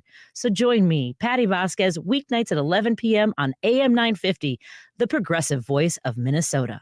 Hi, I'm Scott Shambot from Shambot Family Dentistry. We're the fear-free, shame-free dental office. We know dental anxiety and dental phobia are real. We'll take the time to get to know you and give you what you need to be comfortable at all times. We offer free nitrous oxide laughing gas and have high-tech options to help you feel calm and relaxed during your appointments. We'll help you get through every appointment in the most pain-free way possible. If you're having a dental emergency, we'll try and get you in the same day you call because we don't like to see anyone in pain. As my daughter Rachel says, if you don't see my dad, please see another dentist. Take care of your teeth because they're the only ones you get. This is Chad, owner of AM 950. I've been going to Shambot Family Dentistry for years. They get me in last minute when I'm in pain and make regular checkups easy and comfortable. Shambot Family Dentistry in Hopkins and St. Paul. Find them online at shamblotfamilydentistry.com or call 1-800-FIX-MY-TEETH. Located just north of 50th in France, the Great Wall Restaurant has provided a delicious taste of authentic Chinese cuisine since 1981. Specializing in Szechuan and Peking dishes, they offer one of the most extensive menus in the Twin Cities. Favorites include hot and sour soup, pan-fried dumplings, and mushu pork with homemade Chinese pancakes. Stop by their Edina location or call for takeout at 952-927-4439. See the full menu at greatwallrestaurant.us. New at Woodland Stoves and Fireplaces. Kuma wood stoves and fireplace inserts. American-made, sturdy and efficient wood heaters. All models qualify for 30% tax credit you can earn for installing efficient and renewable wood heat. Come see the new wood-burning Kuma stoves and fireplace inserts. Woodland Stoves and Fireplaces has been selling wood-burning products since 1977. Kuma wood burners are hard-working home heaters made from heavy, laser-cut steel. Kuma stoves and fireplace inserts have cast iron doors and large self-cleaning glass windows. You can see the firelight and feel the heat from their efficient fire. One of Woodland's many choices to make fire work for you and your home. We're with the chimney and installation experts. They not only install, but will guide you if you want to install yourself. Woodland Stoves and Fireplaces has over 35 working wood, gas, and electric units on display at the corner of East Franklin and Riverside Avenue in Minneapolis. Woodland Stoves and Fireplaces, out of the ordinary products and services. Hi, this is Todd from 30 Bales on Main Street in Hopkins. My co-founder Tom and I developed our restaurant to celebrate everything Midwestern cuisine has to offer. Our upbeat neighborhood gathering place brings together bright personalities, bold recipes, clean ingredients, and craft spirits that play with the unique flavors of the Midwest. The menu at 30 Bales is inspired by seasonal ingredients grown close to home. Find us across the street from the Hopkins Center for the Arts at 1106 Main Street with plenty of free parking. Go to 30bales.com to learn more. Hi, this is Chad from AM 950. Snap Construction is arguably the most well-reviewed roofing, siding, window, and insulation contractor in the metro. Ryan is so excited about working with AM 950 and our listeners that he wants to help us grow. This is Ryan, owner of Snap Construction. I was friends with Chad long before I started marketing with him. I was a bit skeptical of radio advertising before Chad convinced us to run ads. The advertising's been so successful, we want to help the station grow. We've absolutely loved working with the listeners of AM 950, and we all know how extremely important this radio station is to the community. To help AM 950 grow, Snap Construction will be putting up proceeds to assist the station in marketing on social media. Snap Construction encourages you to follow, engage, share, and interact on the AM 950 social media platforms. Together, we can all work to ensure AM 950 continues to thrive and grow in our communities. We stand by our work with a lifetime craftsmanship guarantee. For a free estimate or more information on our financing, call 612-333-SNAP or check us out online. With a look at your AM 950 weather, I'm Patrick Lilia. Partly cloudy tonight with a low of 64, then partly sunny on Wednesday with a high of 81. Warner Stellian has grill savings you can't find at big box warehouses. Score the lowest prices of the year on gas grills, pellet smokers, and griddles. Plus, get 3 boxes of no-name meats and seafood. Then our pros assemble and deliver for free. Only from Warner Stellian. I'm alright. Nobody but about me. AM 950, the progressive voice of Minnesota. It's the Matt McNeil Show. Unbelievably, okay. There has been an update here, and it's good to see John Reenan back again, writing occasionally for the Star Tribune. And there are some good writers over there. I think the editorial staff, the direction of the paper is some issue, but John has retired, but he does occasionally keep us up to date on a story we have covered here as well, because it blows my freaking mind. I have lived in small town America. I have been out there, and there have been times, and I've shared them, that there have been times where I've lived in places where the reception is less than stellar. It's not good. And, you know, it's unfortunate, but you get this inferiority complex.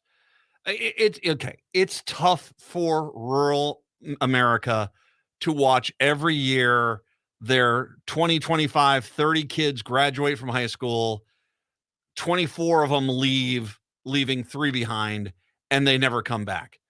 You always have this hope. It's like they're going to go to the state college and they're going to get a degree, and then they're going to come back here and help make the town. Oh, they're not coming back.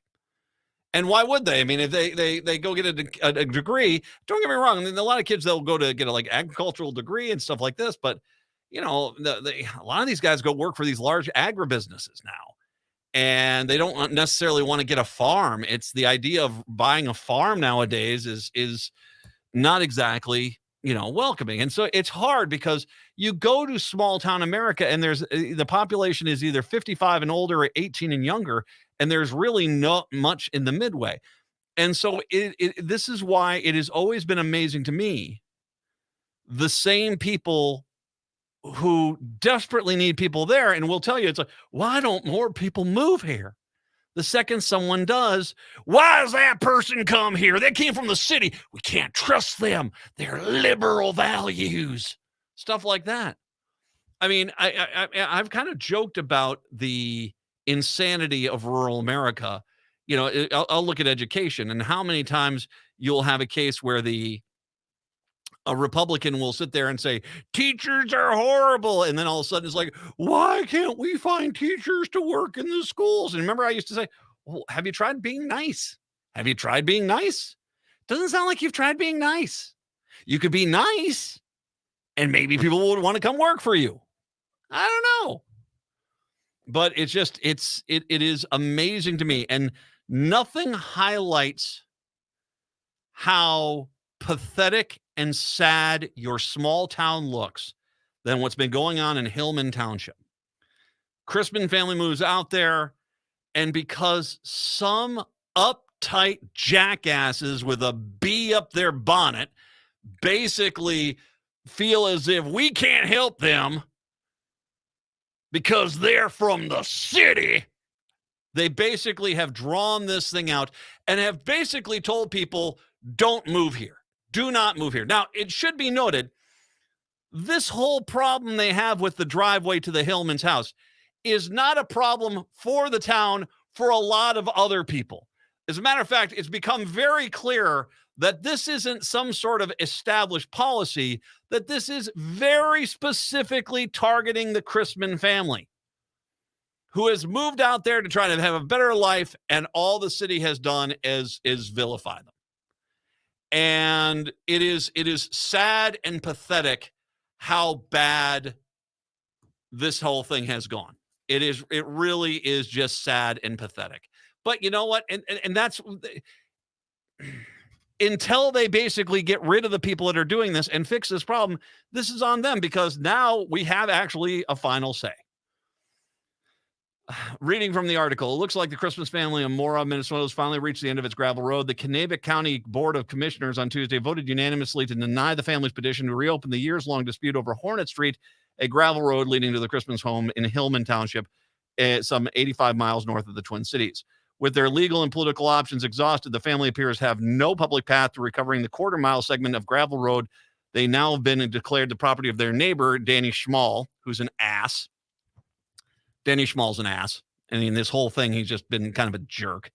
Schmall has already installed gates on the road leading to the Crispin's home, according to the family, and it looks like the Crispins may be left with no choice other than to build a long driveway at their own expense to access their cattle farm from a different area of the property. The Crispin family called the board's decision incredibly disappointing in a statement issued in the meeting. After the meeting, the board was set up to be the heroes by simply doing the right thing, but they blew it. The statement said it's sad for the Crispin family and sad for Kanabec County and it's sad for Minnesota. And Kanabec County, you just basically did the, you're all doing this. You know, hey, we're desperate to get people to move out here. I mean, we're desperate. Have you seen the downtowns in our county? Half the buildings are empty and haven't had a business in there for 40 years. We desperately need people there. Oh, they came from the city? Well, you're not welcome. I mean, God. And maybe it's for me, you know, this is things. If you're maybe in rural Minnesota, maybe you need to understand this. If you move into the city, say you moved into my neighborhood, say you're one of you just got offered a great job. You're going to come into town. You're going to work here and you're going to be part of the metro area. Great. And you move in. I could care less. Hi, how you doing? Welcome on in. You know, here's some cookies. You know, let me know if you have any questions. Garbage goes out on Tuesdays. That's all you need to know. There you go. You're all set to go. I could care less. They want to be here. Great. If they don't want to be here, great. But I sure don't go on out there and say, you're from the country. You're not welcome here. Doesn't that sound stupid? And this is what they've been doing in Hillman Township. It sounds insanely stupid. It sounds insanely stupid. Yep. The Crispins won their right to keep the road open in a Kanabec County District Court case, but last year the Minnesota Court of Appeals overturned the decision, ruling that the final portion of the road had gone without township management maintenance for more than 25 years, and thus under state law ceased to legally exist. Now, that was a question that I will say this, it did seem like they were maintaining the road within the 25 years. I don't know what happened between the original court ruling and that appeals court ruling, but it sounded like they indeed actually did have maintenance on that road within the last 25 years.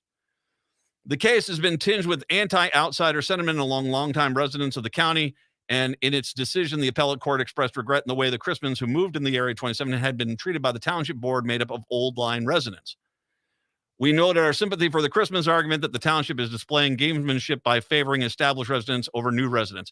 And once again, It's not like Hillman Township doesn't take care of these roads for everyone else. As a matter of fact, there's some roads which go to no property, and they maintain those roads. This is specifically that they went out there to target this one family because they're from the city. We got them. We got them. I imagine there isn't a safe jug of moonshine out there tonight. I'm going to guess. That's going to. I was going to say another thing, but I'm not going to. The Supreme Court did decline to hear the case. The town will continue minimal maintenance to the lower half of Hornet Street where nobody lives. So the town's going to have to maintain that, but no one lives there. The last-ditch effort, family asked the county board to use its authority under the state law to declare Hornet Street impassable and order the township to resume maintenance. Rick Maines, chair of the county board, explained the county's decision in remarks leading up to the vote. Both the county attorney and the outside lawyer advised the board that it had no authority to order Hillman Township to resume maintenance of the road. The Court of Appeals ruled that the land in the question is no longer public land. The Court of Appeals ruling also means that the township has no more authority over that piece of ground than any other piece of property. The county board does not have authority to overrule or ignore the Court of Appeals. In their statement, the Christmas accused the county attorney of misrepresenting the appeals decision. Needless to say, here you are. You're a bunch of asses. I mean, seriously, Hillman Township, I am calling you all just a bunch of jackasses. You're horrible. You're broken people. You're not Christian. You're not Christian. Welcoming strangers from strange lands, Gospel of Matthew, read it.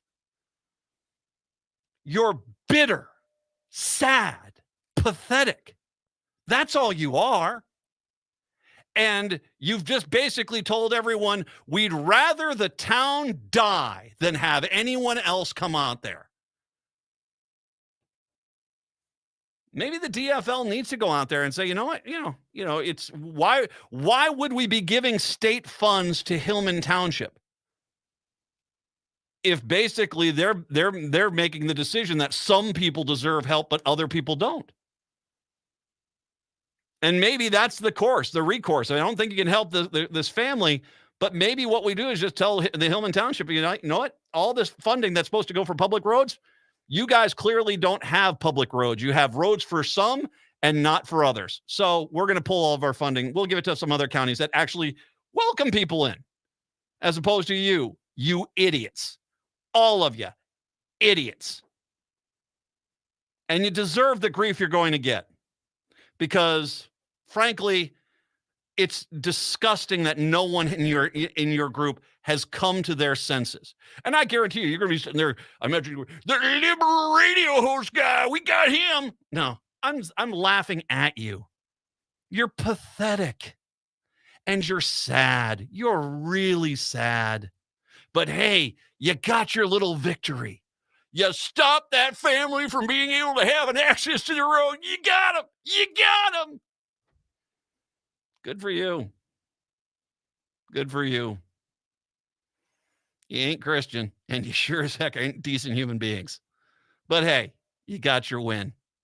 It cost you just your entire reputation and all your dignity. 952-946-6205.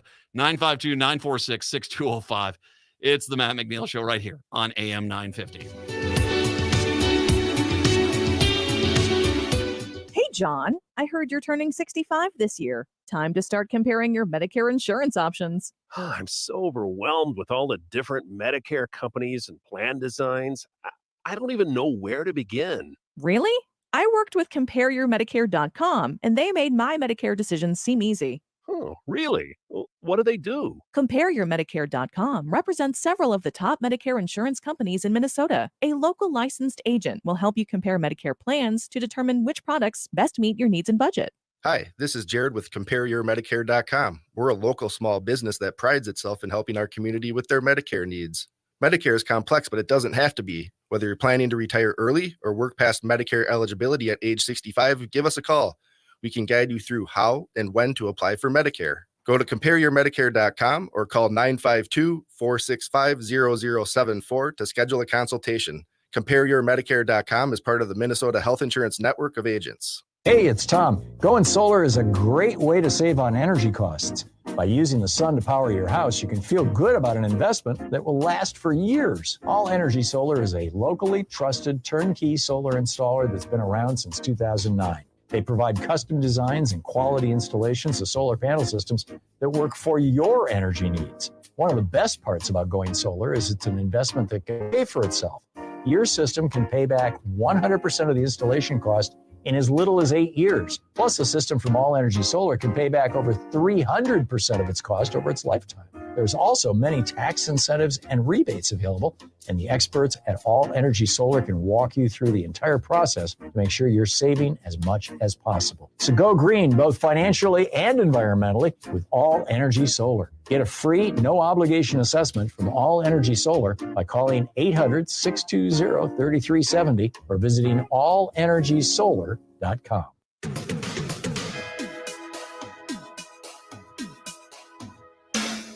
AM 950, the progressive voice of Minnesota. It's the Matt McNeil Show. Finally today, Harris Faulkner. She is now getting her chance to run in Tucker Carlson's old spot, and she's trying to make the most of it. At first, if you didn't see her first show, it was a hoot. Within 20 seconds, she basically, why are we so divided as a country? And then there's Joe Biden, the worst president we've ever had. It's like, wow, that is a real sharp 180 right there. You just did. Guest hosting on Fox News tonight on Monday, Faulkner told viewers, for those of us who believe, we must be bold in our faith right now. When you gather in public spaces, pray thankfully over your food, even when the server gives you the stink eye or tells the manager that your peaceful grace is triggering them. Now, first of all, I think all you Republicans, Faulkner, Harris, I think you guys suck at being Christians because you constantly ignore Matthew, Mark, Luke, and John in the Bible. The story of Jesus, the man that makes all Christians Christians, you guys ignore it. Absolutely. Oh, tell me about Thessalonians or Leviticus. Oh, I can't wait. Anywho, that being said, Faulkner continued. It happened to me. I'd been asked to leave a restaurant for openly bowing my head and prayer hands in America. It's all good. They don't deserve my money anyway. So, okay, if this doesn't really pass the stink test, you're telling me you went to a restaurant, you had some food, you decided to bow your head quietly and pray. You weren't like, I want to pray in the name of the Lord. It wasn't like that. It was you quietly bowed your head and then taken. I'm sorry, you have to go.